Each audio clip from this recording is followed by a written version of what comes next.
Bora lá, porque chegamos ao 8º e último episódio dessa temporada de The Boys. E, meus amigos, que final, hein? Ó, eu já aviso, tirem as crianças da sala, porque tivemos de tudo aqui.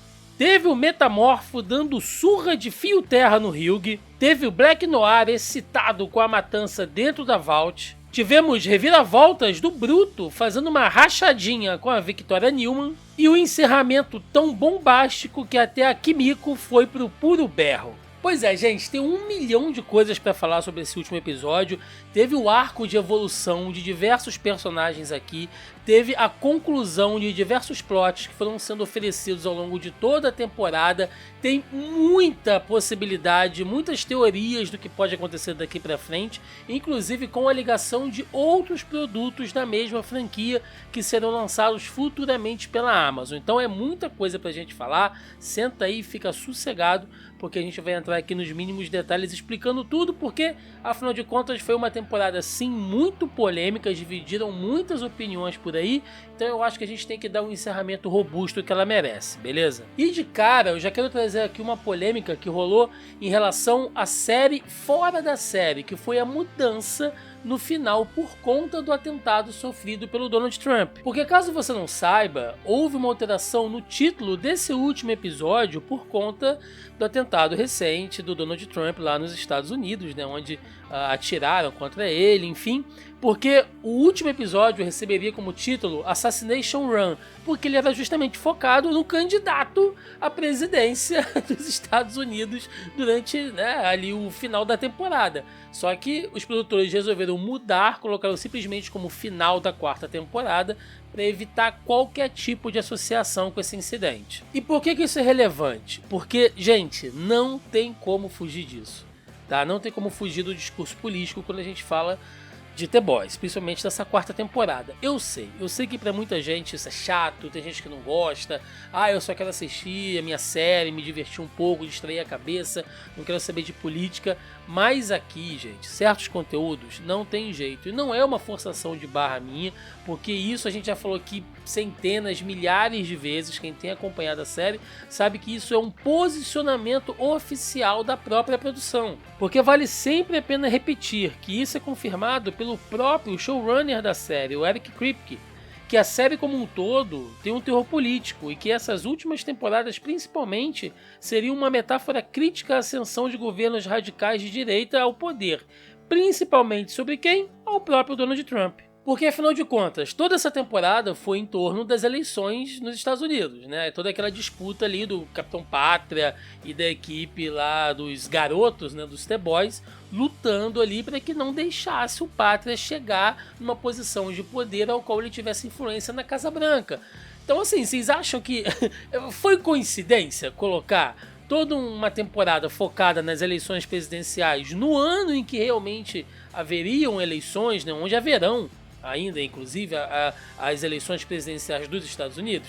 Não, gente, nada disso é coincidência, né? Pelo amor de Deus. E aí rolou esse timing maldito, porque o roteirista, gente, o roteirista do universo, esse jamais brinca em serviço, né? O cara escreveu ali os acontecimentos de que o final da série que criticava o governo Trump seria alterado por um fato recente, né? Super recente aí que aconteceu, que tem tudo a ver com o que está acontecendo. É a ficção imitando a vida imitando a ficção. Eu não sei mais o que está acontecendo. Mas o fato é que eu vi, inclusive, alguns analistas, comentaristas políticos que eu acompanho fazendo essa relação com a série. De que quem estivesse acompanhando provavelmente notaria muitas semelhanças e que esse final de temporada poderia ter um discurso elevado, gerar algumas discussões pelos acontecimentos políticos recentes. Então, assim, mostra como a série furou essa bolha nerd que a gente vive, né? Que não é, assim, logicamente, é só uma série de entretenimento ali, de coisa de super-herói, enfim, mas que isso fura a bolha e chega a ter um discurso político real, né? Isso é muito maluco. Mas enfim, vamos deixar essas coisas de lado, essas curiosidades de lado, e vamos aos acontecimentos desse último episódio. Porque vamos lá, indo ao que interessa e o atentado contra o Bob Singer, já que o plano era matá-lo para que a Victoria Newman pudesse assumir a bagaça toda na Casa Branca. Mas as coisas dão errado, já que a equipe identifica e consegue deter o Metamorfo Comedor. Primeiro, sobre o Metamorfo, um personagem interessante, né? Ele é inserido ali nesse arco final de temporada, e aquilo que a gente chegou a mencionar, né, na nossa análise do episódio passado aqui, que eu falei que tinha ficado meio dúbio de se os poderes dele eram só de mimetizar a aparência ou se ele podia ler mentes também. Sim, ficou provado aqui que ele pode realmente adquirir conhecimento sobre lembranças, e aquilo ajuda ele a se passar por outras pessoas. Então, quando ele é descoberto, justamente porque mesmo que você consiga saber o que as pessoas passaram, você não consegue, de forma íntima, né, emular trejeitos, manias, né, certos detalhes que fazem parte da personalidade de cada um. Esse é o ponto fraco do superpoder dele. E naquela conversa dele com a Luz Estrela, a gente vê que o cara é realmente um sociopata. Ele se admite, inclusive, quanto a isso, né, usa exatamente esse termo, porque ele já se transformou em tantas pessoas, ele já foi tanta gente que ele mesmo não sabe mais quem ele é. Ele vive nessa crise de personalidade e, no fim das contas, é uma coisa meio doentia, porque ele não só se satisfaz se passando por outra pessoa, mas também causando dor e sofrimento a quem está em volta, né? Ele se diverte com aquela coisa de pedir o Hyuga em casamento, já pensando em detonar a vida do cara dali pra frente, incriminando a Luz Estrela. Então ele faz aquilo por pura maldade. Não tinha necessidade de ele fazer aquilo, mas satisfaz ele de uma maneira meio doentia, meio maligna. Ali, um personagem muito sinistro, né? Afinal de contas, né, a gente tem que mencionar aqui que o Hyuga, coitado, só se ferrou na mãozinha do Metamorfo, né? Se é que vocês me entenderam. E aí, se a gente for partir aqui para uma viagem, né? Vocês podem dizer se eu estou viajando aqui ou não, mas eu enxerguei até uma certa metáfora nessa coisa que o Metamorfo, ele absorve as lembranças, mas ele foca só nas partes ruins. Vocês perceberam isso? Tudo que ele pegou ali das outras pessoas, da Luz Estrela, ele sempre menciona, né, que não, porque as pessoas elas nunca mostram aquilo que elas são de verdade e tal, então ele faz questão de ressaltar sempre os defeitos. E eu vejo isso como essa metáfora crítica de que hoje a gente vive nessa geração de que todo mundo quer ser outra pessoa, né? Que o Metamorfo é isso, é você poder se transformar em outra pessoa. E a gente vive essa geração maluca aí de internet, de que tudo tem que ser uma coisa bonita para você mostrar no Instagram, né? Que nas redes sociais, na vitrine da vida, todo mundo é bonito, é belo, as famílias são perfeitas, os relacionamentos são felizes, né? Todo mundo é muito bem sucedido. Então você fica naquela de almejar sempre um padrão que está muito longe do real, né? Do dia a dia. Todo mundo fica nessa loucura de ter o físico perfeito, de ter o shape perfeito, o cabelo perfeito, as melhores viagens, os melhores carros, e a galera entra nessa loucura. Mas se cada um de nós, né, se a gente soubesse exatamente os defeitos da outra pessoa, os problemas dela, talvez as coisas não pareciam tão glamourizadas, digamos assim. Então o Metamorfo é meio que uma metáfora crítica para isso. Posso estar viajando? Posso estar viajando, mas não sei, acho que foi uma coisa que me passou ali. Mas deixando essa reflexão filosófica de lado, no final ele acaba sendo detido, tem aquela luta brutal ali, inclusive envolvendo a própria Luz Estrela, que tem uma catarse aqui, né? Eu acho que vale a pena a gente falar sobre isso, porque todo o arco de evolução da Luz Estrela, se a gente for pegar todas as temporadas, mas principalmente essa quarta, a personagem passa por diversas transformações. Ela tem aquela entrada dela na Vault, né, que ela consegue finalmente ser aceita nos 7. Ela que foi criada, teve uma criação super conservadora, cristã, super carola ali para ser a menina perfeitinha, a Miss América, e na verdade a gente sabe que a vida dela não era tão perfeitinha assim, e ela fez muitas coisas ali cruéis, bullying e tudo mais, logicamente escondida sob essa capa, né, sobre esse verniz de boa moça. Logicamente que tudo tinha muito a ver com a criação dela pela própria mãe, que né, levou ela a fazer certos tipos de coisas. Quando ela entra para Vault, para 7, ela já é logo assediada, abusada, né, de certa maneira a gente pode dizer assim. Enfim, tudo que acontece na vida dela, e nessa quarta temporada ela fica muito naquilo de que, pô, quem eu sou, né? Eu sou a Luz Estrela, a heroína, coloco o meu uniforme aqui e eu sou um símbolo para as pessoas, mas ao mesmo tempo também isso carrega toda a dor, toda a humilhação, tudo que eu passei, ou eu sou só a Anne January, que é a ativista política, progressista, feminista, que soma bandeira para a luta contra discursos anti-radicais, antidemocráticos. Enfim, quem eu sou? A Luz Estrela vive nisso o episódio, quer dizer, a 4ª temporada inteira. E quando o Metamorfo joga isso na cara dela, né, naquele diálogo deles, que ele fala, cara, você vai ficar presa aí porque você vai ter que aturar isso agora, dessa coisa de você achou que você era a menininha perfeita. Você não é, eu sei quem você é de verdade, tá? Eu li a sua mente, eu sei o que você sente. E quando ela se liberta, né, que ela mata ele ali, ela fala, não, realmente, quer saber de uma coisa? Eu não tenho que ser perfeito o tempo inteiro. Eu vou me assumir um pouco mais como eu sou. E isso tira um peso dela, né? De você ser aquela pessoa que você tem que ficar se reprimindo o tempo inteiro. Você vive num constante estresse, numa constante ansiedade, e isso te afeta de maneira fisiológica. Se a gente for esquecer um pouquinho a série, né, a questão da ficção, vamos pensar no mundo real, cara. Quem é que não vive isso?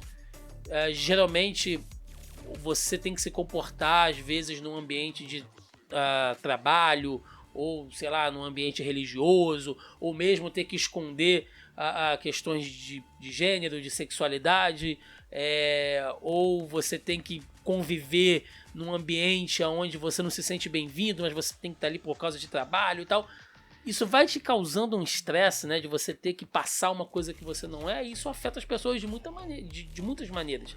Tem gente que, sei lá, perde cabelo, fica com alergia, dor de estômago, úlcera nervosa, né? Meu pai tem isso, coitado.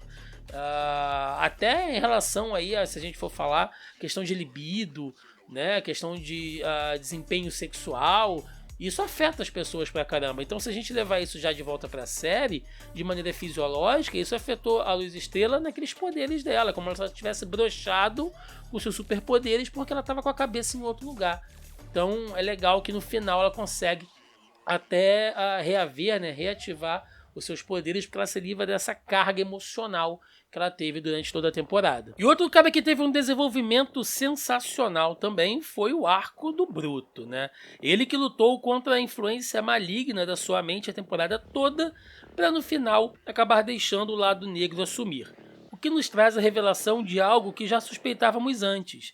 Billy Bruto nunca esteve doente. E aqui, gente, olha só, prestem muita atenção. Eu vou fazer uma interpretação que eu tive, tá? E aí vocês me digam aí se eu tô viajando muito, se eu tô saindo da casinha demais, ou se faz algum sentido pra vocês, tá bom? Porque quando o Bruto usou aquele composto V, ele não deu só poderes que afetaram o físico do Bruto, eles afetaram o Bruto a nível emocional e mental também. Ele usou tanto aquilo que ele passou a não só ter efeitos momentâneos, né, no uso do composto V, mas isso afetou ele muito mais profundamente. Porque toda aquela doença que ele estava sentindo, aqueles males, aquele tumor, enfim, tudo aquilo, nada mais era do que todo o rancor, todo o sentimento de vingança, toda a maldade do Bruto condensado dentro dele como um câncer, só que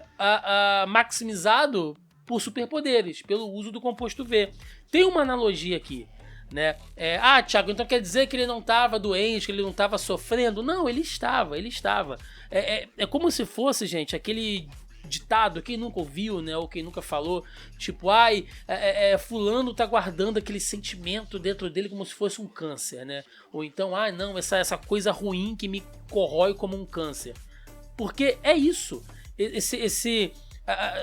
O Bruto não é uma boa pessoa. Ele luta contra os vilões da série, mas ele não é uma boa pessoa. Inclusive, isso é deixado claro em todas as temporadas. Ele mesmo se entende em relação a isso.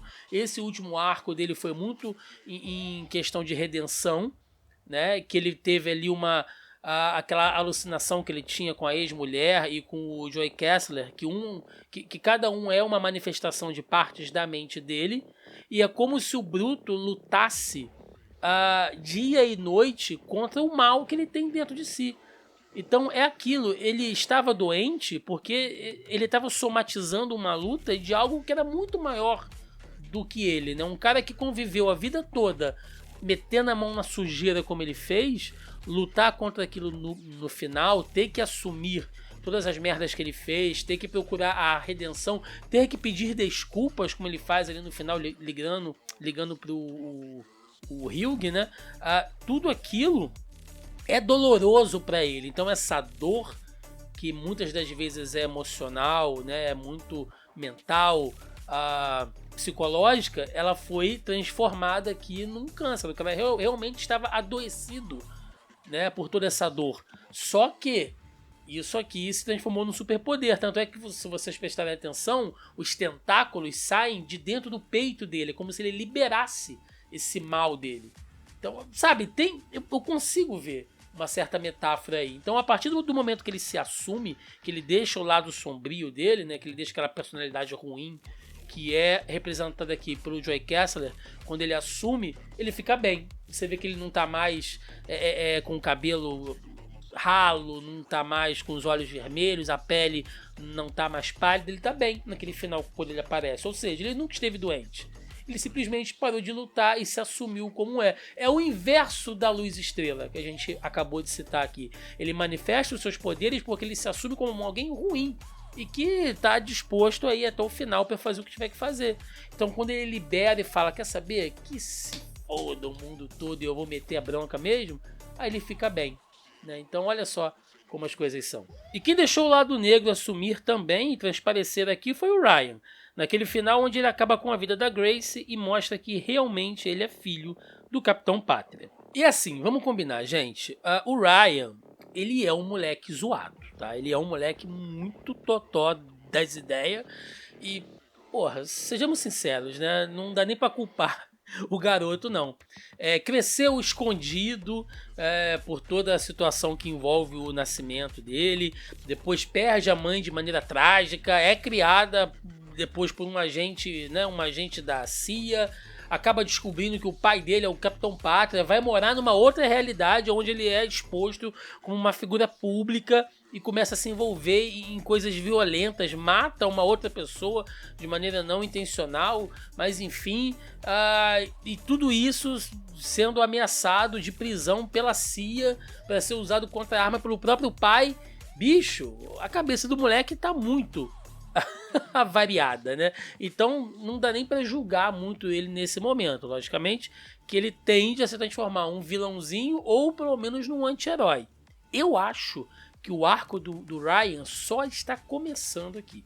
Eu imagino que nas próximas temporadas a gente vai ver esse desenvolvimento ali de outra maneira. Não sei nem se ele vai se unir ao Capitão Pátria. Eu acho que ele vai tentar traçar um caminho separado ali, mas vamos aguardar. E já que falamos no filho, vamos ao pai. E como as coisas com o Capitão Pátria vão de 0 a 100 muito rápido, né? No fim das contas, o cara realmente conseguiu o que queria. Será a voz por trás da Casa Branca. E o Pátria é aquilo, ele não consegue fazer nada de maneira retilínea. Ele não consegue manter uma objetividade se não for através da violência, do medo e da dor. O tempo todo ele tá ameaçando, ele tá machucando as pessoas, ele tá usando da força física dele para conseguir o que ele quer. E ele tentou a temporada toda fazer reuniões, né, fazer aquele discurso com cara de bom moço, mas no fim das contas ele não consegue esconder a natureza monstruosa dele. E quando o Ryan, inclusive, desafia ele naquele momento ali, logo no começo do episódio que ele acha a foto dos pais do Ryan, ele se sente, né, super ofendido com aquilo, é porque ao mesmo tempo que ele se impõe, ele não aceita a rejeição. Ele não aceita não ser o centro das atenções, ele não aceita alguém dizer não a ele, né? Isso faz parte do egocentrismo maluco dele. E ele usa dessa violência, inclusive, para provocar, né? Para intimidar a Victoria Newman, inclusive revelando o segredo dela no ar. Ele traz aquela revelação bombástica de que ela é uma super quando ela já era vice-presidente eleita. Então, assim, ele não quer nem saber, cara. O Capitão Pátria, ele é o estereótipo do cara que é um líder, mas ao mesmo tempo ele não se abstém de usar as pessoas. Ele não tem amigos, ele tem ferramentas. que ele vai usar e descartar o seu bel prazer, seja para atingir seus objetivos ou seja por puro capricho, variação de humor, não importa, tá? A gente vê isso muito na vida real, seja em figuras públicas ou seja aí, sei lá, no seu ambiente de trabalho, aquele seu chefe, aquele seu superior que é um babaca, né? Que quando precisa de alguma coisa ele te coloca ali, não, tamo junto, beleza? Mas quando, né, a giromba explode, é você que se vire pra lá, ele tira o dele da reta. Então é mais ou menos assim que funciona a cabeça do Capitão Pátria. E ele tentou mesmo, ele tentou seguir ali o plano da sábia de maneira independente, ou pelo menos, né, ele achou que era independente, a gente vai falar disso já já, e promoveu aquela limpa dentro da Vault. É um expurgo, né? A gente sabe, na história da humanidade, essa coisa de você fazer lista para expurgar pessoas, quem já se usou desse recurso, né? Então, assim, é complicadíssimo isso. E o Pátria, sendo o autoritário maluco que ele quer ser, ele não teve vergonha de fazer isso também, ao ponto da própria Ashley quase rodar. Ela teve que chegar aquelas atitudes drásticas de injetar composto V nela mesma. Acho que no final ela se arrependeu de não ter fugido com o trem-bala, como ele ofereceu a ela. E agora ela vai ter ela mesmo que se defender. Então, não sei, né? Depois não mostraram mais, a gente não sabe nem o que aconteceu fisicamente com a Ashley. Vamos esperar aí para ver numa próxima temporada. Aliás, se a gente for falar sobre a Vault e a composição dos 7, que ainda não são 7 de novo, né? Sempre falta ali um número. Mas só sobrou, assim, a nata do chorume. Começando pelo Profundo, que está profundamente abalado, com profundo remorso do que aconteceu, dele ter matado aquele povo, né, com quem ele tinha um caso, enfim. E ele também, assim como a Luz Estrela e como o Bruto, ele luta para esconder o que ele é de verdade, né? Só que, com a diferença de que o Profundo, ele esconde, ele fica reprimindo essa coisa desse desejo sexual dele, mas ele também busca uma autoaprovação, ele ao mesmo tempo que ele tem medo do Capitão Pátria. Então ele não é inteligente, a Sábia deixou isso claro pra ele é um idiota, ele sempre foi rebaixado pela Ashley durante a vida inteira, e ele busca essa coisa de uma autoafirmação. É triste, né? Um cara que recebeu poderes e que, se não fosse isso, seria uma pessoa medíocre. É isso que o Profundo é, um cara medíocre que no fundo tem consciência da própria mediocridade, mas que pelo fato de ser um super, ele tenta transparecer outra coisa, mas no fundo ele sabe que não é bem assim. Do outro lado, o novo Black Noir, que se revelou realmente como um assassino psicopata, então ele, beleza, assumiu muito bem o manto do Black Noir, e você vê que o cara fica até excitado, né? Fica ali até entumecido durante aquela chacina na Vault, até se a gente for levar em consideração da broderagem dele com o Profundo. Não podemos deixar de falar também da Espoleta, que é o capacho perfeito do Capitão Pátria. A mulher tá ali tomando remédio até o talo, morrendo, tendo taquicardia, para poder se manter como uma vaca leiteira pro Pátria, e o cara humilhando ela o tempo todo. Sai pra lá, tá aí tossindo aí, sua nojenta. E assim, e ela sempre como aquele, né, cachorrinho atrás dele. A Espoleta, que a gente já analisou ela aqui em outros episódios, a galera que tá acompanhando a gente aqui, episódio a episódio, já me ouviu falar sobre isso, mas acho que sempre vale a pena ressaltar que ela é essa representação, essa analogia ao influenciador, ao comunicador voltado para esses líderes, para esses políticos, geralmente de extrema direita, que se perfazem em cima de fake news, de teoria da conspiração, de discurso de ódio. Então, ela é a encarnação, né, estereotipada, lógico, desse tipo de agente. A série usou muito bem, tanto ela como a Sábia nesse sentido. Na minha opinião, um dos melhores personagens dessa temporada. E vale lembrar, tá, que o Edgar Stan está vivo. Ele está vivo e solto por aí. Eu não me espantaria se em episódios futuros ele aparecesse, até com um certo controle ou influência sobre a Vault, o que pode abalar, sim, a balança de poder. Então, não se espantem com isso e não se esqueçam disso também. O fato é que o Capitão Pátria ficou completamente maluco, descontrolado, ao ponto de chegar aos últimos recursos de fato. inclusive ameaçando a Victoria Newman, o que deixa ela assustada porque a Newman ela é o arquétipo do político profissional, que é essa figura que existe no Brasil também, mas lá fora, principalmente nos Estados Unidos, isso é visto até como carreira, que são os políticos de carreira, são os caras que estudam para isso, que vêm de famílias focadas nisso, como é na vida militar também acontece, que estudam naquelas escolas, aquelas universidades voltadas para esse tipo de atividade, e ela, assim como acontece na vida real também, ela faz parte desse grupo de políticos profissionais, não tão ideológicos, mas que se unem a essas facções, a certos grupos radicais para angariar poder. A gente sabe que a política hoje ela está cada vez mais polarizada, digamos assim. Então, muitos políticos que ficam nesse meio termo, eles começam a colar em um lado ou em outro para tentar angariar certos votos desses radicais, que é uma parcela considerável. Só que, no fundo, eles não estão dispostos a jogar o mesmo jogo.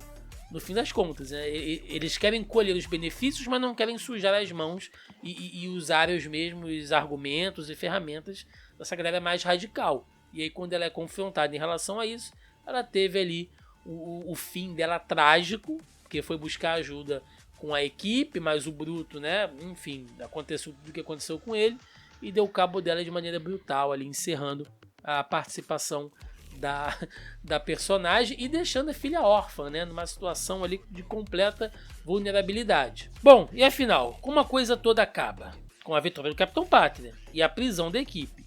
E a revelação de que no final de tudo era realmente um grande plano da Sábia. Então a Sábia realmente provando que ela é a pessoa mais inteligente do planeta e que ela conhecia tanto o Capitão Pátria que resolveu jogar o seu xadrez 4D, digamos assim, usando uma piada do mundo real, para fazer com que ele agisse da forma que ele pensou que fazia aquilo por conta própria, mas na verdade ele fez aquilo que a Sábia exatamente esperaria que ele fizesse, o que de certa maneira tira duas figuras importantes desse jogo, que é o Singer, que acabou preso, acusado pela morte da Victoria Newman, e a Newman que foi exterminada.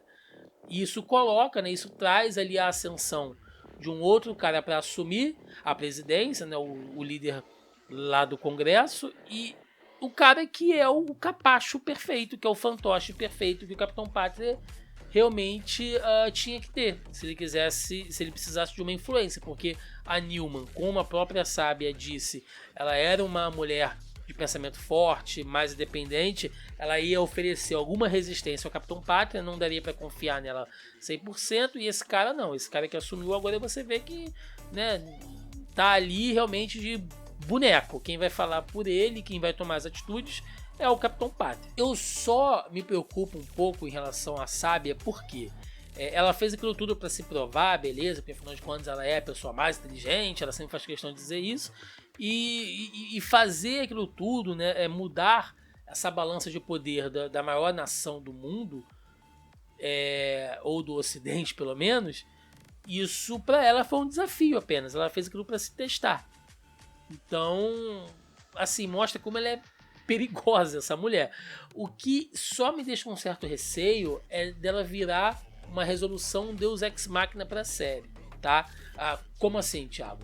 Porque é aquela coisa tipo Batman, né? O Batman que tem preparo pra tudo, então não importa o que os vilões vão fazer contra ele, ele sempre vai ter uma ferramenta no cinto de utilidade, ou ele sempre vai ter um conhecimento prévio sobre aquilo e já deixou um plano B, sabe? Eu fico meio com receio da Sábia se transformar nisso.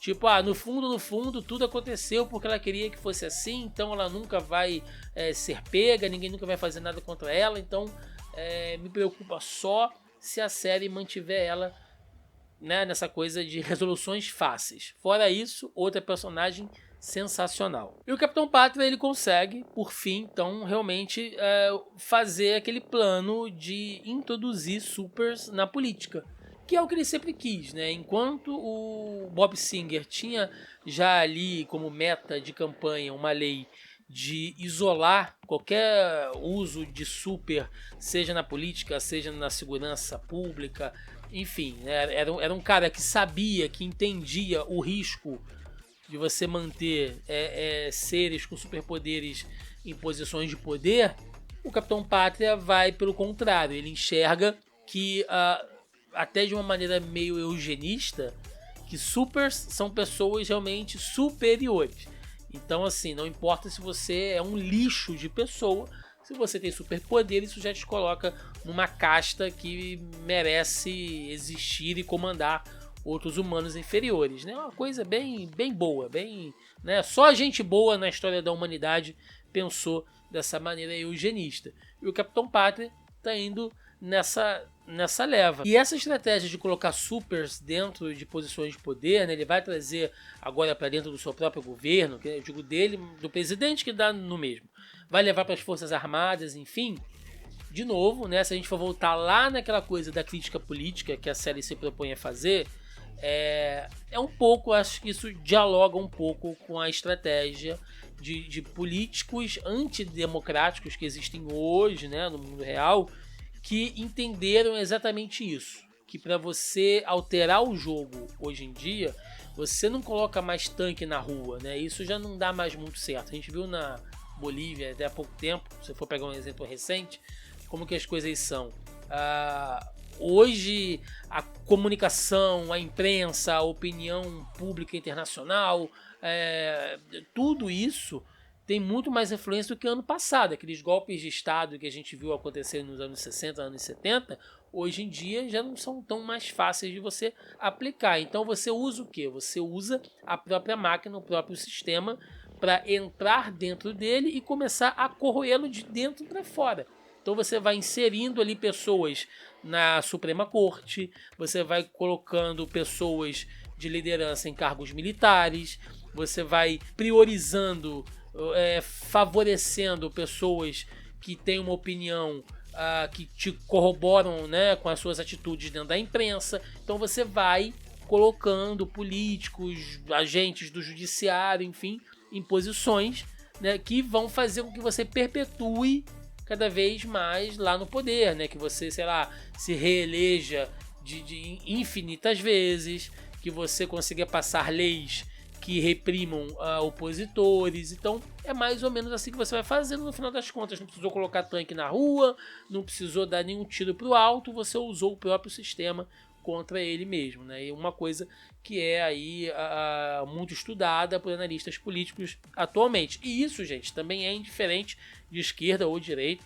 tá? Eu sei que a série ela é ela tende a um viés crítico à extrema direita, mas quando a gente pensa nesses artifícios políticos, isso vai para qualquer campo ideológico, né? Eu sempre gosto de recomendar aqui alguns livros em relação a isso, para quem gostar desse tema. Tem aquele Como as Democracias Morrem, que é um clássico moderno já, digamos assim, que trata dessa visão política. E tem um outro também que é o Descontentamento com a Democracia, do Sandel, que eu gosto demais também. É um livro recente, foi o último livro lançado por ele aí. Quem gosta desse tipo de temas deve ter ouvido falar. Inclusive, não sei quando vocês vão estar assistindo esse vídeo, mas se for agora durante a Prime Day, que tá rolando lá na Amazon, já que a gente tá falando de Amazon Prime aqui, tá até com desconto lá esses livros, tá, gente? Não tô ganhando nada com isso, não tem link patrocinado, não tem nada. Só tô indicando aí realmente, caso alguém se interesse. Bom, e aí de quebra, além de conseguir todos os seus planos, eles ainda prendem a equipe, porque o presidente agora ele tem acesso a todas as informações e atividades da CIA. A CIA era o braço que apoiava a equipe do Bruto, do Leitinho, enfim.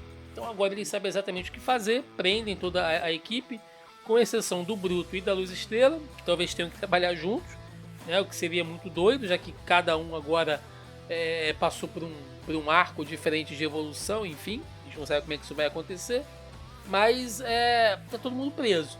E eu só, assim, claro, né, lamentei por todos, mas fiquei muito triste pelo Francês e pela Kimiko, que finalmente se acertaram ali e no final ficaram separados. E foi uma coisa tão traumática que a Kimiko até soltou a voz, né? Ela dá um grito ali no final, algo que ela mesma já tinha dado a entender, que a condição dela era muito mais emocional do que realmente uma deficiência. Então ela até larga a voz ali. E tanto o francês quanto a Kimiko, eles tiveram um arco também interessante nessa temporada, porque eles são representações assim claras da síndrome do impostor. De pessoas que não se acham boas o suficiente para nada, que se sentem culpadas, que acham que o esforço delas não compensa em nada e elas se auto-sabotam. Então, quando duas pessoas assim se gostam e se encontram, elas acabam colocando diversas barreiras para o seu próprio relacionamento para ficarem juntas de boa. Então, dá um pouco mais de profundidade nesses personagens, né? Também deram bastante o que falar nessa temporada. E para explodir cabeças, naquele final foi revelado que o Soldier Boy estava sim com o governo, né? Ali sobre o esconderijo da CIA, e agora o Capitão Pátria tem acesso a ele. Não sei o que pode sair disso aí, mas né, para quem ficou esperando, cadê o Soldier Boy que não apareceu a temporada inteira? Pronto, tá aí para vocês verem. Bom, gente, considerações finais sobre essa temporada, tá? Eu, Thiago, gostei bastante. Eu acho que assim, eu entendo, de novo, né, sendo um pouco repetitivo aqui, eu entendo pra galera que não gosta muito de política, que não gosta, ou que gosta de política, mas que não gosta de ver política em obras de cultura pop.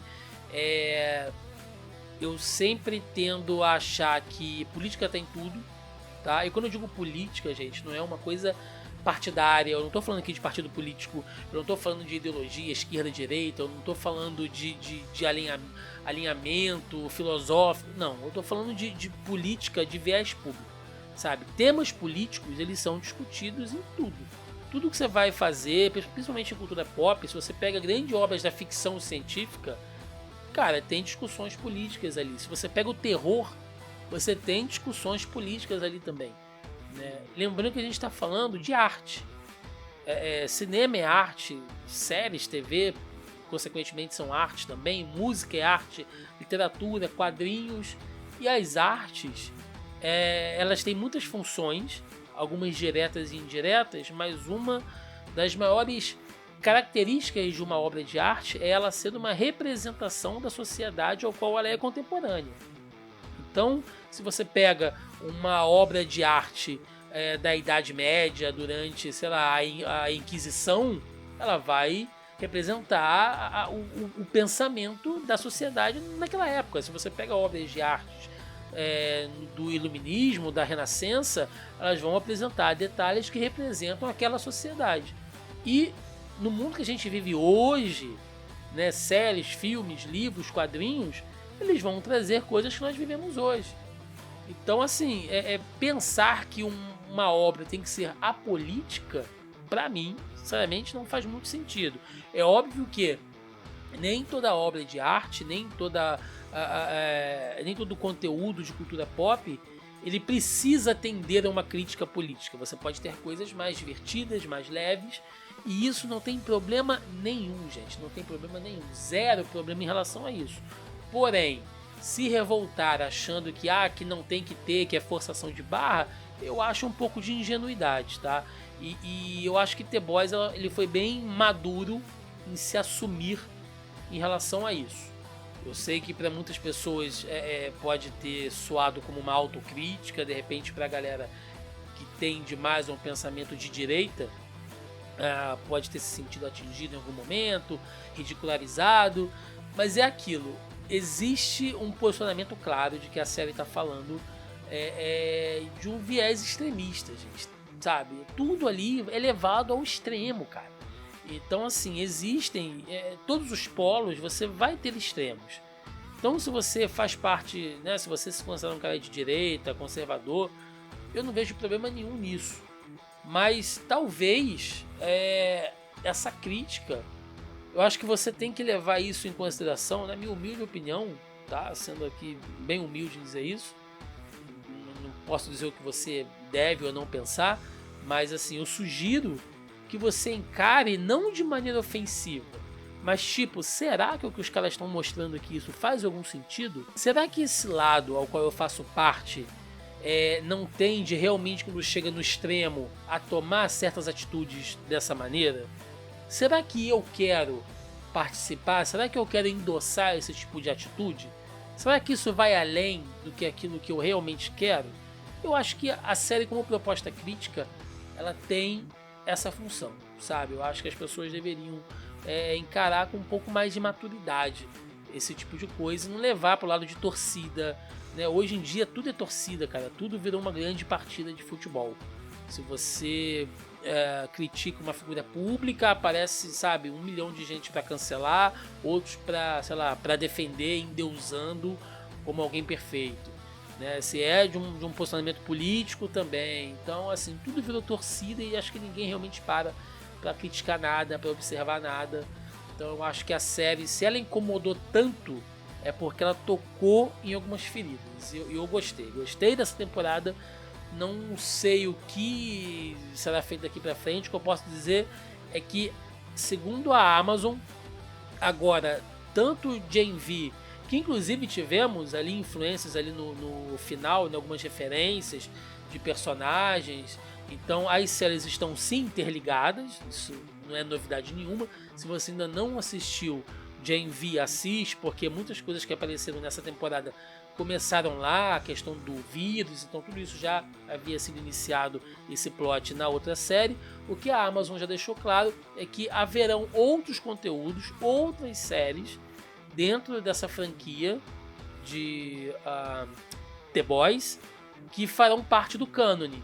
Então, se eu não me engano, haverão acho que 2 temporadas só, 1 ou 2 da série principal, mas outras séries que também vão trabalhar esse universo. Então eu acredito que a gente vai ficar aí um tempinho sem ver essa série agora, mas haverá uma outra temporada de Gen V, quem sabe alguma outra também que vai aumentar a história até uma próxima temporada da série principal, digamos assim.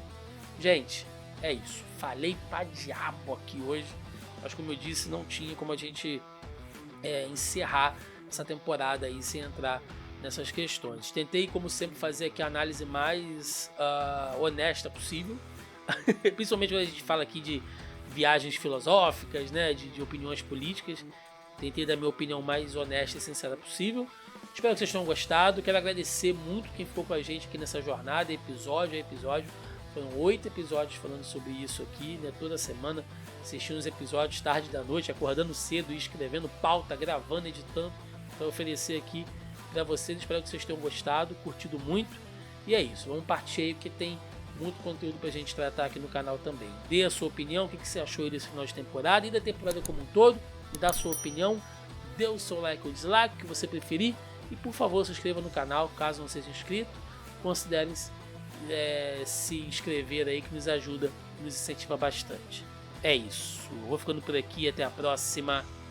Valeu!